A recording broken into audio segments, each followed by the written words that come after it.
ọ̀fẹ́ mi tó fún ọ. Oore ọ̀fẹ́ mi tó fún ọ. Oore ọ̀fẹ́ tí kò lẹ́gbẹ́. Oore ọ̀fẹ́ mi tó fún ọ.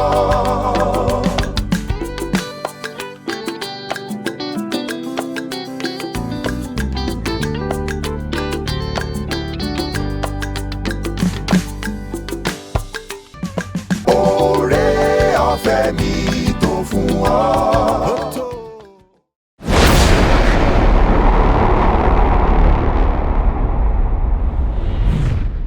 Ní orúkọ Jésù Kristi, Olúwa Ọlọ́run àwọn ọmọ ogun, ó ní mo fi kí wa níbi gbogbo tí ẹ ti ń gbọ́ mi lónìí.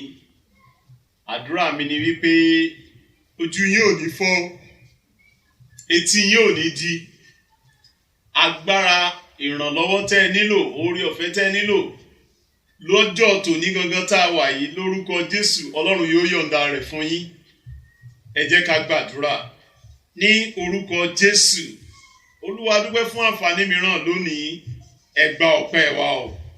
Àtẹríbalẹ̀ sí àgbélébù, Ọlọ́run ọ̀rọ̀, ẹ bá wa sọ̀rọ̀. Ayé wa kó tẹ̀síwájú. Ayé wa kó jẹ́ nǹkan tí ẹ fẹ́ kó jẹ́. Ọgbọ́n látòkè wá tí ayé wa nílò, lórúkọ Jésù Olúwa ẹ gbìn sínú ayé wa. Jésù Olúwa wa. Àmín, àmín, àmín lórúkọ Jésù. Mo kí wa nínú oṣù tuntun tí a bọ́ sí yìí, oṣù kejìlá. Ọdún yìí ń parí lọ náà nìyẹn. Lórúkọ Jésù, ẹ̀mí rẹ ò ní bá lọ.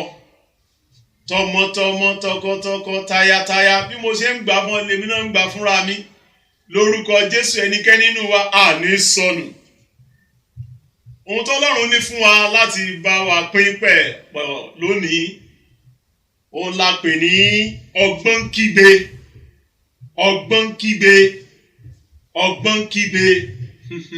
Irúgbé wo lọ́gbọ́n kíyè? Kí là ń pè lọ́gbọ́n? Ọgbọ́n wo sì ni à ń sọ̀rọ̀ nípa rẹ̀ lónìí? Iléeṣẹ́ móhùnmáwòrán Seed of Life Television tó kalẹ̀ sílùú Ìbàdàn lórílẹ̀‐èdè Nàìjíríà, òun lẹ ti ń gbọ́ ohùn mi. Orúkọ mi ní Ṣàngókúnlé Ọláwuyì láti inú ìjọ Emmanuel Baptist Church ní ìlú Ìbàdàn, bákan náà lórílẹ̀‐èdè Nàìjíríà. Nítorí náà, ẹ gbọ́ nǹkan tí ọ̀rọ̀ Ọlọ́run sọ. Inú ìwé òwe ni màá sì ti kà fún wa abẹ́ àkòrí ọ̀rọ̀ ọgbọ́n kígbe. Ìwé òwe orí kìíní láti ẹsẹ̀ 20 títí dé 21 òun ni màá kà fún wa. Ọ̀rọ̀ Ọlọ́run kà báyìí. Ó ní ọgbọ́n kígbe lóde, ó ń fọhùn rẹ̀ ní ìgboro, ó ń ké ní ibi pàtàkì àpéjọpọ̀, ní gbangba ẹnu bodè ìlú. Ó sọ ọ̀rọ̀ rẹ̀ wípé yóò ti pẹ́ tó ẹ̀yin aláìmọ̀kan tí ẹ̀yin ó fi máa fẹ́ àìmọ̀kan, àti tí àwọn ẹlẹ́gàn yóò fi máa ṣe inú dídùn nínú ẹ̀gàn wọn, àti tí àwọn aṣiwèrè yóò fi máa kórìíra ìmọ̀. Ẹ yí padà ní ìbáwí mi. Kíyèsí, èmi ó dá ẹ̀mí mi sínú yín, èmi ó fi ọ̀rọ̀ mi hàn fún yín. Nítorí tí èmi pè, tí ẹ̀yin sì kọ̀, tí èmi na ọwọ́ mi, tí ẹnìkan kò sì kà á sí. Ṣùgbọ́n ẹ̀yin ti sá gbogbo ibi mímọ́ mi tì, ẹ̀yin kò sì fẹ́ ìbáwí mi. Èmi pẹ̀lú ó rẹ́rìn ìdààmú yín, èmi ó sì ẹ̀fẹ̀ nígbà tí ìbẹ̀rù yín bá dé. Nígbà tí ìbẹ̀rù yín bá dé bí ìjì, àti ìdààmú yín bí àfẹ́ká ìjì. Nígbà tí wàhálà àti àròdùn bá dé sí yín, nígbà náà ni ẹ̀yin ó ké pè mí, ṣùgbọ́n èmi kì yóò dáhùn. Wọ́n ṣàfẹ́ẹ̀rí mi ní kùtùkùtù, ṣùgbọ́n wọn kì yóò rí mi. Lórúkọ Jésù, ìwàláàyè Ọlọ́run kò ní dàwátì láyé wa o. Ìwàláàyè Ọlọ́run, mo sọ lẹ́ẹ̀kan sí lórúkọ Jésù, tó bá rá mi tó dá ṣe, wípé ìwàláàyè Ọlọ́run kò ní fayé ẹ̀ sílẹ̀, bẹ́ẹ̀ ni yóò sì rí.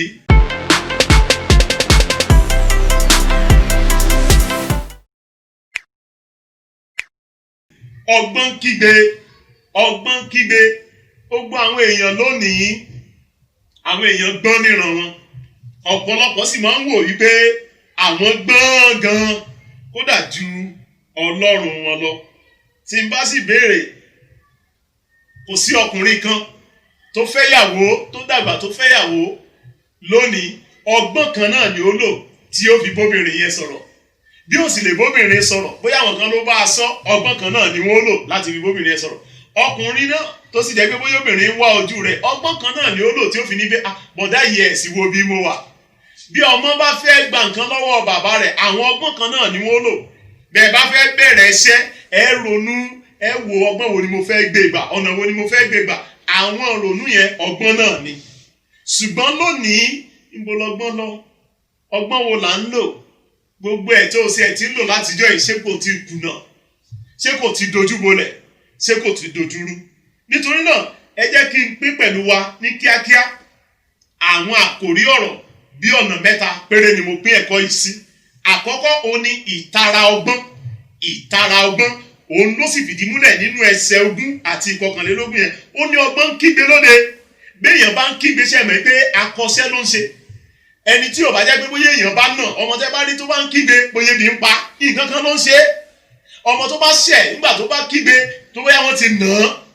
Nígbà tí èèyàn bá fi ẹsẹ̀ gún àbó nípa lára tó kígbe ẹ̀mẹ̀ pé kìí ṣe lásán. Nítorí náà nígbà tí èèyàn ń kígbe tẹ́ bá rí olùkọ́ tó ń làágùn ó fẹ́ káwọn ọmọ yẹn ó ṣoríire ni.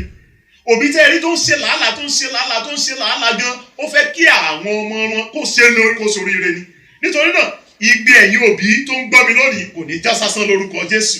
Ó ní ọgbọ́n kígbe kò sì dákẹ́ kò kígbe nulẹ̀ lásán ó ló ń fọhùn rẹ̀ lóde nígboro ló ń kígbe igbe wo lọ́gbọ́n ké.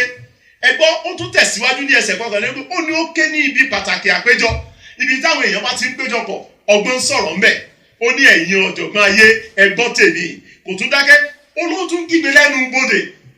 Nínú ìjọ ọgbọ́n kígbe bẹ̀ lónìí ní àwùjọ wa ọgbọ́n kígbe bẹ̀ lónìí ní iléèwé ọgbọ́n kígbe bẹ̀ lónìí níbi gbogbo lọ́gbọ́n tí ń sọ̀rọ̀ tí ò dákẹ́ bẹ́ẹ̀ ló sì ń ké. Ṣùgbọ́n kí ni ọgbọ́n sọ òun labala kejì tí mo fẹ́ gbìyànjú láti sáré pín pẹ̀lú wa. Kí ni ọgbọ́n sọ kí ni ìkìlọ̀ ọgbọ́n nígbà tó nítara kí lẹ rò pé ń gbọ́ lẹ́yìn ò bá gbọ́ tẹnu ẹ̀gà yóò sọ pé ẹyẹ ń pààtọ́ yóò ní ẹyẹ ń rojọ́ ni. Gbọ́ntọ́gbọ́n sọ lónìí ẹ wá gbọ́ ó ní ẹsẹ̀ 22 ó ní yóò ti pẹ́ tó ẹ̀yin aláìmọ̀kan tí ẹ̀yin ó fi máa fẹ́ àìmọ̀kan. Ìyẹn ò mọ̀ dá rárá aláìmọ̀kan tó sì fẹ́ àìmọ̀kan ó ní yóò ti pẹ́ tó. Àwọn bàbá wa àwọn ọ̀jọ̀gbọ́n kan ní pé bí èèyàn ò bá mọ̀ tí ó sì mẹ́pọ̀ wọn ò mọ̀ tó sì fẹ́ mọ̀ ọgbọ́n nù ọgbọ́n tó dáa nù. Ṣùgbọ́n ẹni tí ó mọ̀ tó sì mẹ́pọ̀ wọn ò mọ̀ tí ó sì fẹ́ mọ̀ òmùgọ̀nù ẹnìyẹn ò gbọ́n àìmọ̀kan nìyẹn. Nínú ètò ìdájọ́ sì rèé kò sí àìmọ̀kan ò sí. Bó o bá déwájú adájọ́ tó bá sẹ́gẹ́ àmì òmò ní rárá yóò fìyà jẹ ọ́ wípé ò sí ẹ̀mọ̀ yẹn gan ẹ̀ṣẹ̀ ni. Nítorí náà ọgbọ́n kígbe lónìí kí lọ́gbọ́n sọ. Ó ní yóò ti pẹ́ tó ẹ̀yin aláìmọ̀kan kí la mọ̀ bọ̀dá tó ń gbọ́ mi mọ̀mọ́ tó ń gbọ́ mi àǹtí tó ń gbọ́ mi lónìí kí ni o mọ̀ lónìí. Mo fẹ́ kó gbọ́ nǹkan tí ọgbọ́n sọ lónìí. Ó ní yóò ti pẹ́ tó àti àwọn ẹlẹ́gàn yóò fi máa ṣe inú dídùn nínú ẹ̀gàn wọn. Ọ̀pọ̀lọpọ̀ òmọ́wọ́ tó yàtọ̀ sósì inú wọn sì ń dùn síbẹ̀.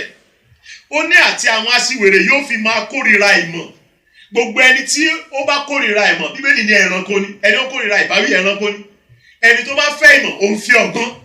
Nítorí náà tó o bá fẹ́ mọ̀ tó o bá fẹ́ gbọ́n wàá kọ́ ìmọ̀. Ọ̀rọ̀ ìmọ̀ kan náà ló sì tún gbọ́ lówùúrọ̀ yìí. Òun ló tún gbọ́ níbi gbogbo tó wà yìí. Nítorí náà gbọ́ ọ̀rọ̀ tí ọgbọ́n sọ.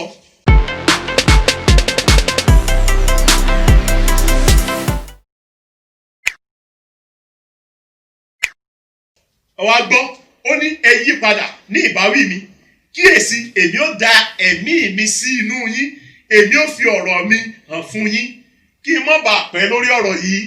Ọgbọ́n tá à ń sọ̀rọ̀ nípa rẹ̀ kìí sọgbọ́n ayé yìí o. Jésù Kristi lọ́gbọ́n tá à ń sọ nípa rẹ̀. Òun ni ọgbọ́n Ọlọ́run. Òun ló sì wà títí òun lọ́gbọ́n tó ti wà láti ìpìlẹ̀ tó sì ń bẹ lọ́wọ́lọ́wọ́ tó jẹ́ pé ó bá ìgbà mu ìwé Hébérù ní pé Jésù Kristi kan náà ó ní ọ̀kan náà lánàá ọ̀kan náà lónìí ọ̀kan náà títí láíláí ó lọ́gbọ́n kan náà tó wà títí bó o bẹ ibi iṣẹ́ bó bá jẹ́ ibi iṣẹ́ ìjọba ló wà ó relevant ó bá mu tó bá jẹ́ pé inú ilé ló wà nípa ìdílé ọgbọ́n Jésù Kristi ó bá mu tó bá jẹ́ pé o fẹ́ dáwọ́lé ohun rere kan ọgbọ́n Jésù Kristi ó bá mu ìwà akẹ́kọ̀ọ́ nípa ẹ̀kọ́ rẹ ọgbọ́n Ọlọ́run ó wà ńbẹ̀ òun náà sì ní Jésù Kristi kí ló ń là kọjá lónìí dákun pátì padà wá sọ́dọ̀ Ọlọ́run padà wá sọ́dọ̀ Jésù Kristi èyí tó ṣe ọgbọ́n Ọlọ́run òun sì ní ìmọ̀ èyí tí ó fi fún wa ní gbogbo ìgbà Jésù Kristi sọ ìwé Mátíù ìrere Mátíù orí 11 ìrere Mátíù orí 11 ẹsẹ̀ 22 ó ní ẹ wá sọ́dọ̀ mi gbogbo ẹ̀yin tí ń ṣiṣẹ́ tí a sì di ẹrù olé lórí èmi ó sì fi ìsinmi fún yín ọgbọ́n nìyẹn tó bá jẹ́ omi ló fẹ́ mu bó jẹ́ oúnjẹ ìyè ní ti ọ̀rọ̀ Ọlọ́run Jésù Kristi nìkan ní ọ̀nà yẹn gbogbo ọgbọ́n ayé yìí kùnà ló wà ńbẹ̀ kò sí àbáyọrí kankan tó lè yọrí sí yàn wá máa gbọ́ ẹnikẹ́ni tí ò bá gba ìkìlọ̀ ọgbọ́n òun ni abala tó gbẹ̀yìn nínú ọ̀rọ̀ yìí lónìí bó ṣe ń gbọ́ mi gbọ́ àbáyọrí àìgbà ìkìlọ̀ ọgbọ́n ti kígbe ó sì tún sọ fún wa kí ni àwọn ìkìlọ̀ rẹ̀ now kí ni àwọn àbáyọrí gbogbo àwọn tí ò bá gba ìkìlọ̀ tí ò bá gba ìkìlọ̀ ohun tí ọgbọ́n sọ bẹ̀rẹ̀ láti ẹsẹ̀ 26 yẹn sí 28 yẹn ó ní èmi pẹ̀lú ó rẹ́rìn ìdààmú yín